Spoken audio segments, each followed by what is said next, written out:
there was a member of SNCC, the group that fought for, one of the groups that was fighting for civil rights in the 50s and 60s in the United States, called Bob Moses. And he said, how do you win the trust of a local community? Well, you arrive and you start by bouncing a ball. And you bounce the ball and the kids come and play. And then eventually somebody throws the ball too far and it rolls under the porch of the house over there. And then you go over to the porch and you meet the adults and you say hello to them. And slowly you're building trust. You're not doing campaigning. You're not coming straight in with your message. It's not instrumental. It's a long-term embedded campaign.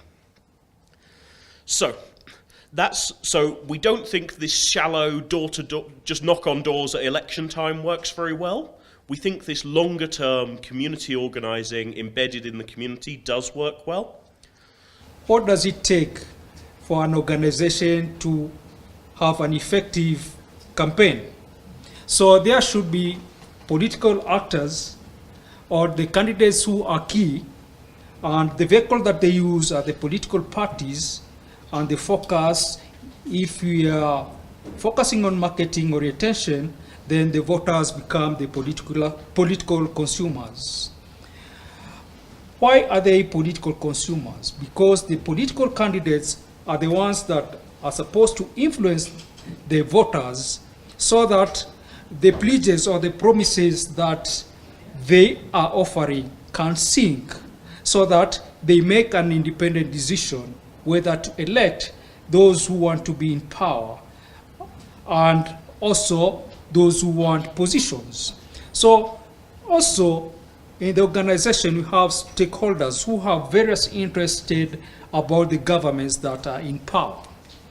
So in organizations there are things that have to be focused. That is, which direction is the campaign going to? What are the roles or tasks or activities that are to be performed and by who? So the element of human resource comes to be the key. Then, under political communication, the global approach, this is standard, and we must have a political plan. The target parties affiliate to communicate to the recipients. And then must have campaign interactive tools that include rally, public meetings, support committee meetings, and dinners. There must be media publicity that nowadays the easiest is the social media network, whereby there is no payment that is offered. And there is an easy way of interacting between the campaign team and also the voters. Our association is determined to wet the ground by nurturing healthy relationships with political parties, government, and candidates in Africa, because we believe there is still a lot of ignorance about the jobs that we do and the huge value we can add to the outcome of elections in particular, and generally to governance in Africa. We believe that the success of our mandate will drastically reduce zero-sum politicking that encourages violence, voodoo, and intolerance, ills which currently plague the political process in Africa. We also believe that building such bridges will resolve certain occupational challenges faced by consultants working, for instance, for opposition parties.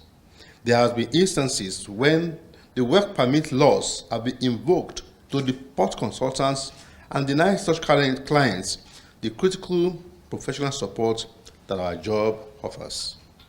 We therefore call on political parties, governments, and candidates to embrace our work and get the benefit of competence and experience which we offer through our exposure to comparative political processes all over the world.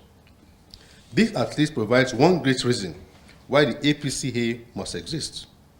Last year, the APCA was formally admitted to the International Association of Political Consultants, IAPC, as the sole continental chapter for Africa. The IAPC also took the historic step of appointing one of the founding members of the APCA, Mr. Curtis Adigba from Nigeria, to its board. Since then, it has received recognition from the European Association of Political Consultants and is well regarded by the American Association of Political Consultants. Next month, APCA will be demanding a formal seat on the board of the IAPC as its continental partner in a bid to increase our presence in the international circuit. One of the assumptions of political management is the political process that works. This includes an impartial electoral agency, a free and vibrant press, a technologically developed media industry, a strict and responsible enforcement agency, a respectable judiciary, and tolerance for international observer missions to promote the integrity of the polls. The challenge before us today is that these conditions have not reached any stage of perfection in global politics in general, but notoriously so in African politics. The crucial need for these requirements have given birth to the theme of this year's summit, Building Stronger Democracies. Ladies and gentlemen, Your Excellency, let us lend each other our ears as we search for solutions to problems that undermine our survival as professionals.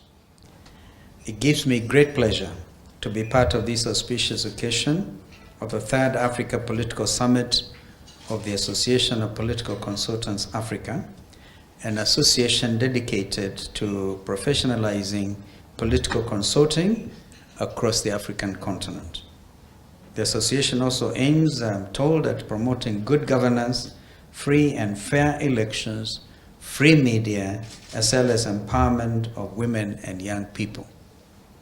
This year's event is being held under the theme Building Strong Democracies in Africa, and has attracted elected officials and public affairs professionals from Africa and across the globe. It aims at building on the success of previous events in Cape Town and Lagos, respectively. Let me therefore at the outset state that democracy is the glue to good governance. Without democratic mandate, regimes flounder as they force themselves on unwilling populace. The rule of the gun can never be a panacea to a restless people reeling under the stifling heat of autocracy. Needless to say, evidence abounds all over the world of regimes that have thrown democracy out of the window in favor of repression and dictatorship, but which have eventually been decimated by popular revolt. African nations, and indeed nations too, other nations too, must always strive to avoid that route. In what I call a bag of mixed fortunes, I want to say that democracy has grown from the African African countries got independence and continues to grow even today. However, a closer look at the continent's history shows a bag of mixed fortunes. Whereas certain African nations have enjoyed relative calm since independence, others have reeled under the painful yoke of coups and revolutions. Going forward, how do we ensure a free and fair outcome so that we do not have to bring this country on its knees? The Kenyan case just goes to illustrate the importance of political rapprochement in solving highly volatile political situations. However, I hasten to add that the Kenya scenario cannot be used as a blank check for reluctant Democrats from other countries to hold on to power in the false belief that they can always resort to dangling the carrot to their political opponents. Indeed, there is no guarantee that opposition leaders from other countries will be magnanimous enough to accept lesser positions than those they think they have earned through the popular vote. Such leaders may resort to the Samson option. If you read your Bible, you remember the story of Samson and Delilah, selecting to go down with the whole country by fomenting chaos and mayhem rather than accepting token appointments from their despotic opponents. We are happy that this is not the case in Kenya. And I wonder how many other African countries are willing to see that. To keep the momentum of democracy and democratic institutions, must keep improving in order to sustain the gains made. The most important of these are the electoral bodies mandated with the managing elections. Such institutions should ideally be above reproach. They must be insulated from interference, particularly by those who enjoy incumbency, mainly through constitutional safeguards. Well, this is easier said than done. It is not an impossibility. Incumbents must also respect the electoral institutions and avoid meddling in them, either directly or through their agents and their supporters. As I speak about the need to strengthen the independence of the institutions that run elections in Africa and beyond, I also call upon other democratic institutions to up their game. These include the courts of law, human rights organizations, the clergy, the civic organizations, the media. And here we really must applaud the Kenyan media. I think that our media here has really literally come of age. So, ladies and gentlemen, it is now my great pleasure and privilege to declare this third African Political Summit, Consultants Permit, officially opened. Thank you. We are living in a time where we face an accelerating change of society. This doesn't have to be something negative. This doesn't have to be something positive. Depends on what is the target of this change. So our technologies are changing, healthcare is changing, medicine gets more and more developed. Today, a child that is born can be over 100 years old if the technology is evolving that fast in the future. So we are facing changes in our societies, and the question is, what do we do with these changes?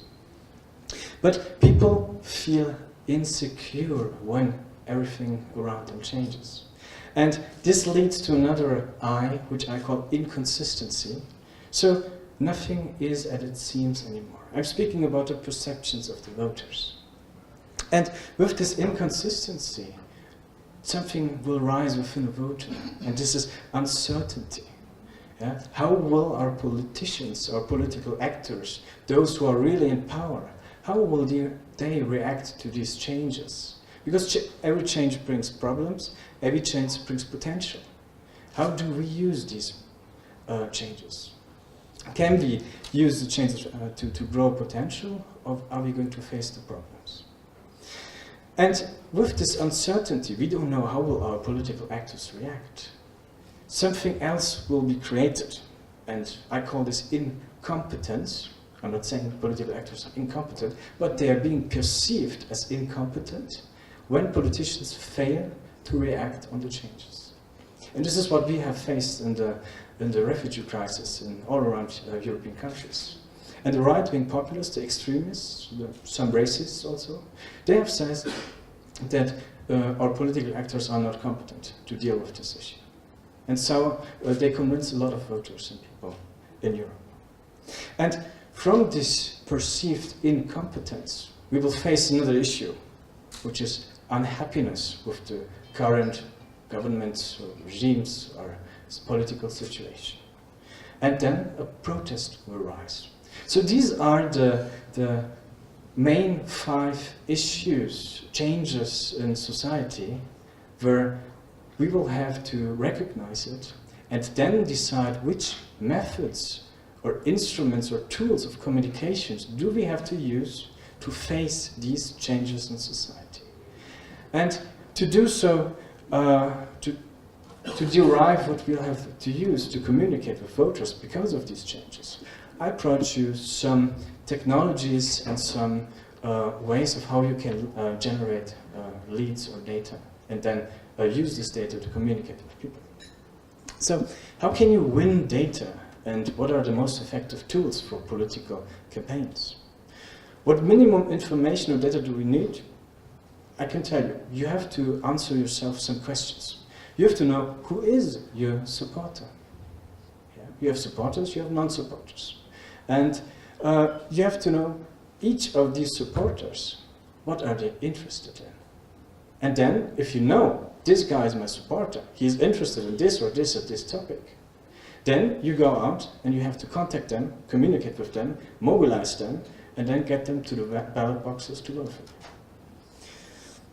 you. But in an election, most of you have seen or participated or consulted politicians in an election campaign. You know the problem. We have thousands, tens of thousands, hundreds of thousands, millions of people out there, depending on what kind of election you're consulting or campaigning. We have thousands of people out there, and it's from the resource of time not possible to reach out to everyone personally to convince them. The best case would be if you put your candidate, speak 2 or 3 or 5 minutes with every voter that you have, and then people will have a different feeling towards this person. But we don't have the capacity. So the question is, how can you contact all of your supporters at the same time, simultaneously, and at the same time keep the communication as personal as possible? We live in the most challenging era for political marketing in our history. So if I think a little bit more problem, imagine a huge complex country, no mass media for working on, and people not interested in political issues, and way less money. It's a bad situation for political marketing. So if we think a little bit more, probably we go to fishing and finish this career and stop the work. But the challenge is, how do we deliver a message in this case, in this situation, this scenario? How do we impact people?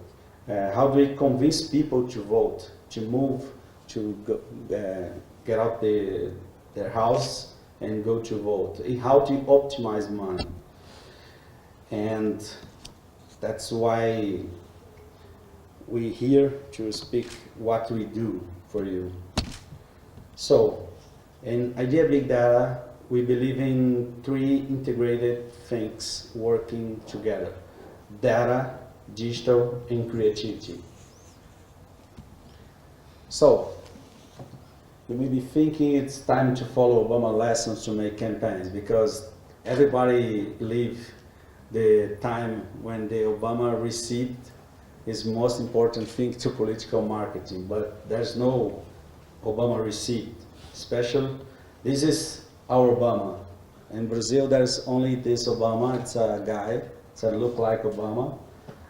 Eat Brazilian food and different, because I heard from many clients, oh my God, you can make a Obama campaign for me. No, you're not Obama. I can do it. But we believe in something never changed in political marketing. You agree, probably. Strategy, polls, creativity, content, storytelling, and mobilization. This is the same. And now we're working on a new platform. That's why we believe. And a platform with digital intelligence, real-time research, data analytics, psychometry, crowdsourcing, mobile activation, social listening.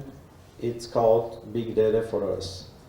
So, since 2010, we invest in idea, in many new technology for campaigns, because when we saw in the past that this scenario is designing, we work in 3 special points. First of all, the polls and many tools to listen people and to make very fast, to understand very fast what happened in many parts of Brazil. For instance, we have one platform that we have called Pinion. It's we have average 800,000 people in app that we can send some polls to people answer for us in very fast about the political issues or other things. It works like a focus group, but cheaper and faster.